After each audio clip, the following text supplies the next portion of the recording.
Good morning, Ambassador Good Carla morning. Sands. Can you Morning, introduce yourself to our audience first? Sure. So I'm happy to talk to you. And I was President Trump's ambassador to Denmark, Greenland, and the Faroe Islands. And after I got back from serving in Denmark, well, before I went, I was running a commercial real estate company in Los Angeles, but we had a footprint nationwide.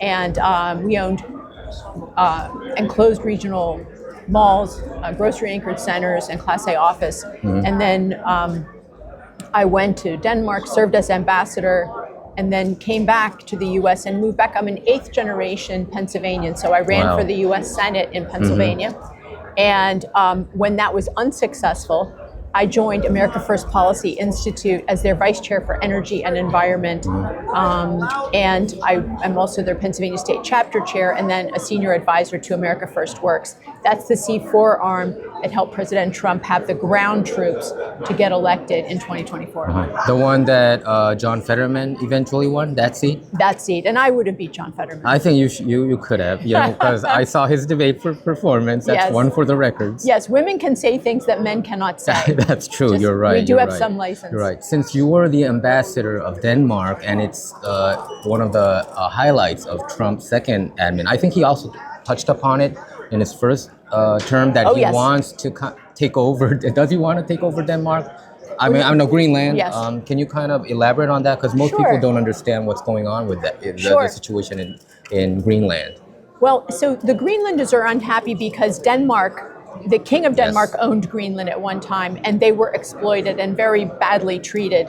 The Danes wouldn't even let Greenlanders in the mid-20th century have kerosene lanterns or rifles. And it wasn't until our U.S. military occupied Greenland during World War II that they were allowed to have. We gave them kerosene lanterns or rifles, but the Danes had kept them living in largely pre-industrial ways. And so the U.S. occupied, we built the ports, we built the airports, we built many of the buildings that are in Greenland even today. And then we left when the Berlin Wall fell. Oh. And we had that peace dividend, and every nation in the West anyway began to spend less on their defense. And so we left it, and Denmark took back over Greenland. And they've profited from this relationship, the Danes. The Greenlanders get about $600 million of welfare payments from Denmark every year, but it's not enough to build up the Greenland. There's no infrastructure. There's not even a road between two towns there. There is no infrastructure. There's some airports and some ports. You can't use the ports unless the water is flowing, not frozen. So the Danes plan to go independent, and I thought this was decades away.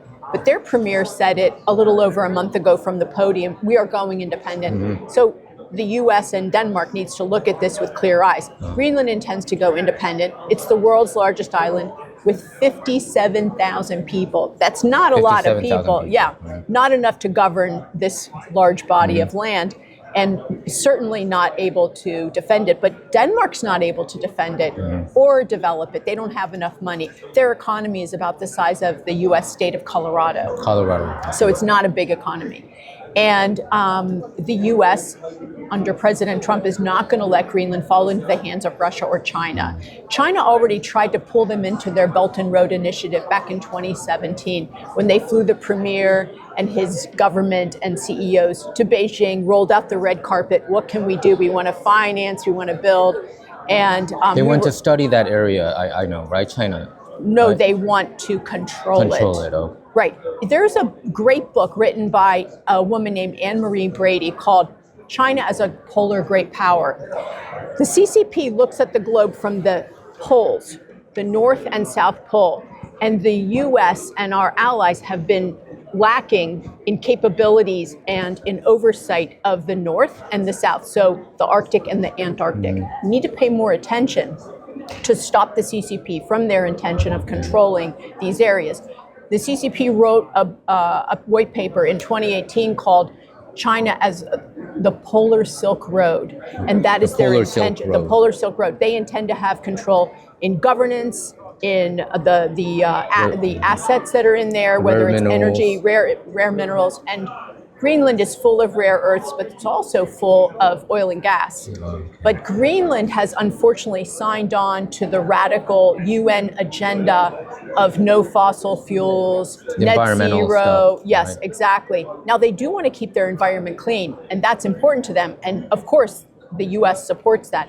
We want the Greenland to be, the water to be clean and pure, and Sure, the earth that to goes be without good. saying, Goes yeah. without saying. And the U.S. has the highest regulatory sort of controls on things like mining and harvesting of energy.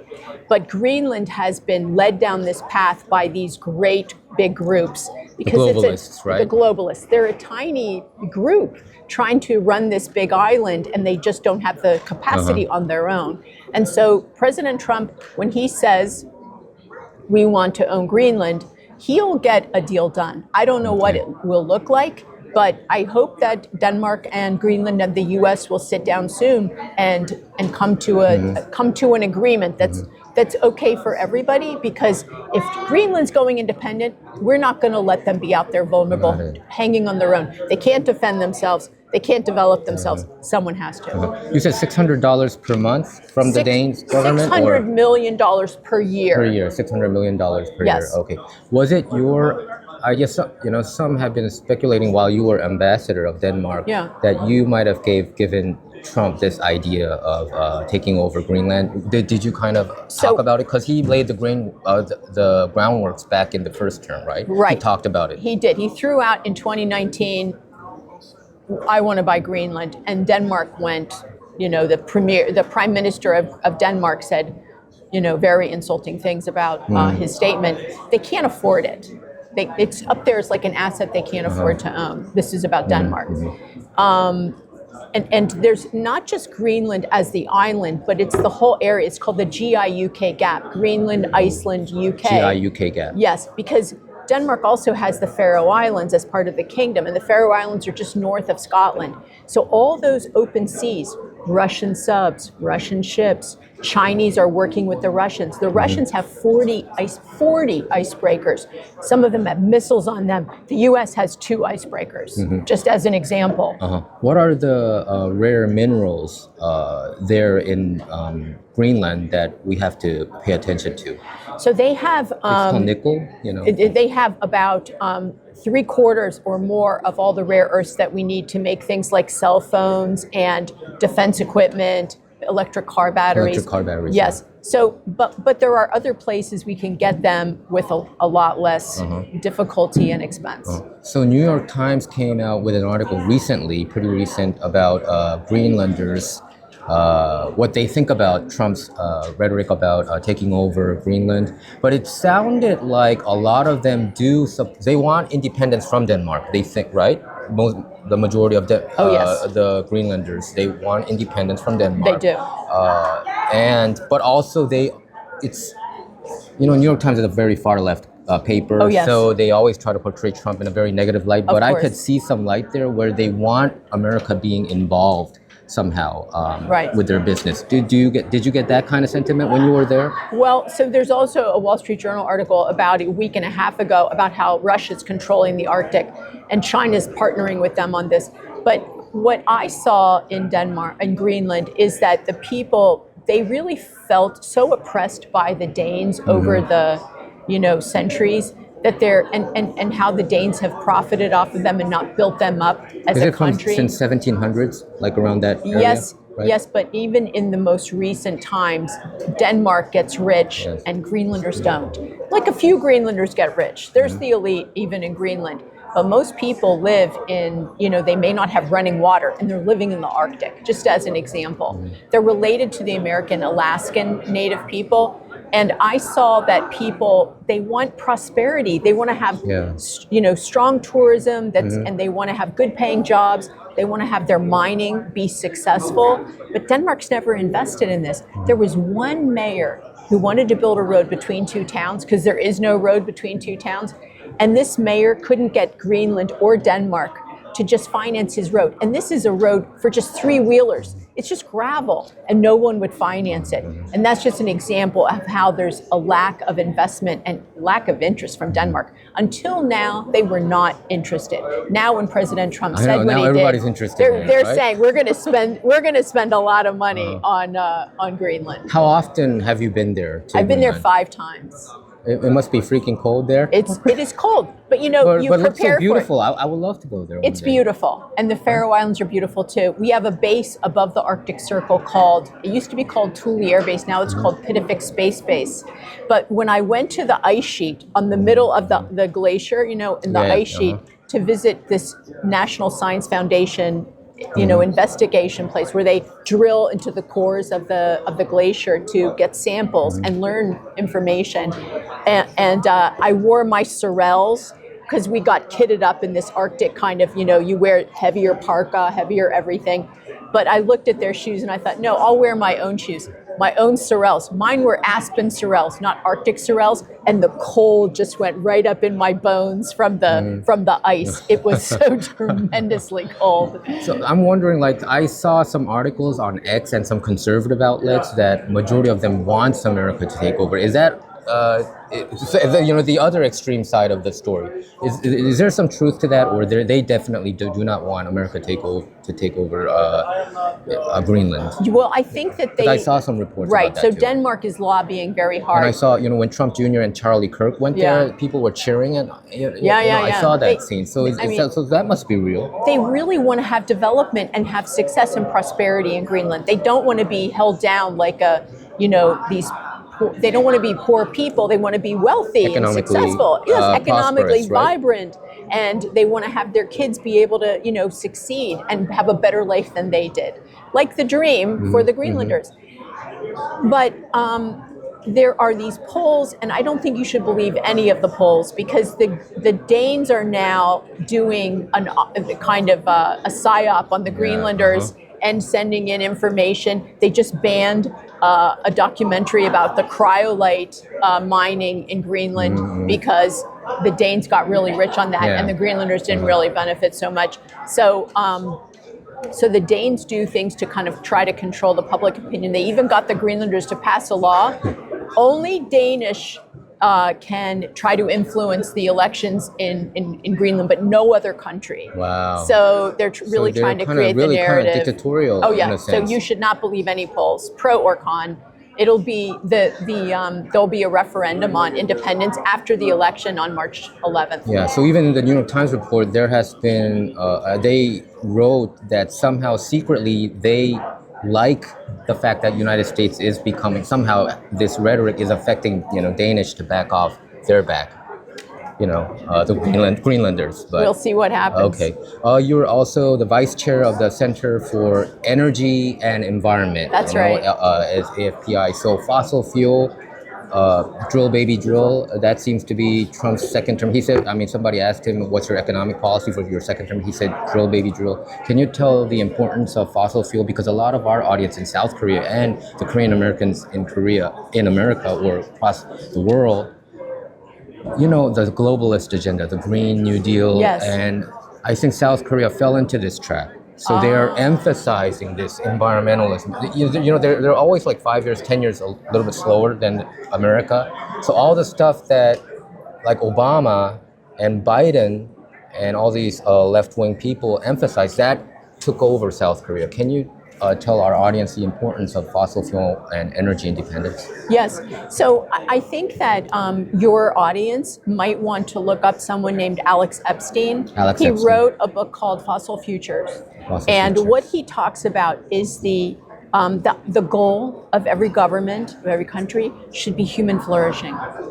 And so there's a trade-off.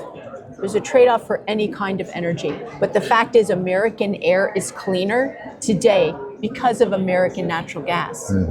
Because natural gas gives cleaner energy than really any other energy, except nuclear, which is super clean, sustainable. You've got 40 years of good, clean energy. So we love nuclear. We love oil and gas. We harvest it cleanly in the U.S. You have to have high standards. You want to leave the land in a better place than when you arrived. And that's the best energy out there, right? Fossil fuel and the most efficient. It is the most efficient. It's the cheapest overall because when you start to look at things like wind turbines and solar cells, what you find is that it benefits the Chinese Communist Party, and that it actually They're the one who exports all that, right? Oh, yes. And it kills a lot of eagles, I heard. Well, it kills birds and it kills whales, depending if it's offshore wind or if it's the onshore wind. But I will also say this. It takes a lot of fossil fuels and rare earths to make that stuff and to keep it going. Yeah. Like the wind turbines are super dirty to make. It's tons of cement, for every one of them, tons of rare earths being mined. And then it takes the oils to keep it lubricated. So it's not clean or green at all. Like same as like electric car, the batteries. I heard that you need fossil fuel to make those. Yes, batteries. it takes a lot of mining to make those batteries, and it's a lot of pollution. It's so much pollution that an electric car has to run for 15 years to be cleaner than a gas-powered car. So your combustion engine car, for the first 15 years of its life, is actually running cleaner than an electric car, just because of the filth, all of the mining and the disturbance and everything that goes into it. It's not as clean as people think that it is. No, it's right? not. It And sounds then you have great. to power Wind, it. Solar. Yeah, but mostly those cars are being powered from generators or from coal-fired you're right. plants. So it's not clean. Yeah. People don't talk about that enough. They don't. Yeah. Right. Can you talk about LNG? I think South Korea is very much interested in LNG. Can you elaborate on that? Yes, we would love to sell Korea, our great trading partner. I mean, I think South Korea is our seventh largest trading partner in the world. And so we value that relationship. We want to have more trade with South Korea. And we would love to sell South Korea, our great ally, American LNG. And you can see now under Secretary Burgum, our Interior Secretary, and Secretary Chris Wright, our new Energy Secretary, we are turning on American LNG exports. So I hope that we can trade a lot with our LNG. Right now, South Korea is going through some turmoil. I bet you know it. The president, the conservative president, is facing impeachment. The decision will probably be made by the Constitutional Court in March. Do you have any words to say, encouraging words to the conservatives in Korea? They're kind of devastated right now. Yes. Well, before I turn to that, I just want to say that the net zero agenda that perhaps South Korea has kind of signed on to is an anti-human agenda. It's a deindustrialization. The left-wing party is pushing this. Yes, it's a deindustrialization. And to have human flourishing, we want to industrialize.